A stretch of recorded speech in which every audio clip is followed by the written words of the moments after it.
যে আমরা যখন একটা ঔষধ খাই, যখন ধরেন একটা অ্যান্টিবায়োটিক খাচ্ছি, অ্যান্টিবায়োটিক ওষুধ খাওয়ার নিয়মটা কি?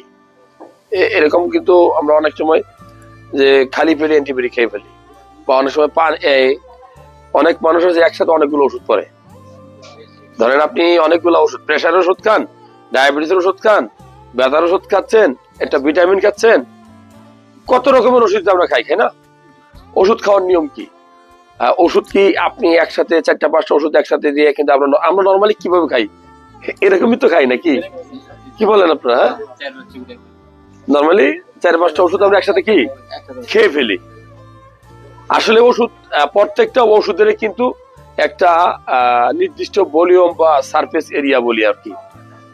এখন এই যে ওষুধগুলো আপনি খাচ্ছেন, পানি কতটুকু খাচ্ছেন? জাস্ট 1 গ্লাস পানি কি খাই আসলে আমরা? এক ঢোক মানে 4-5টা ওষুধ একসাথে নিয়ে আমরা মুখে দিয়ে 1 ঢোক বা 2 ঢোক পানি খাই। কিন্তু মনে রাখবেন, প্রত্যেকটা ওষুধের সার্ভিস এরিয়া আছে। প্রত্যেকটা ওষুধ আপনার শরীরে মানে গলে এটা আপনার লিভারে ফাংশন হওয়ার জন্য মানে খাদ্যনালীতে পর্যাপ্ত পরিমাণ পানি থাকা উচিত, ঠিক কিনা?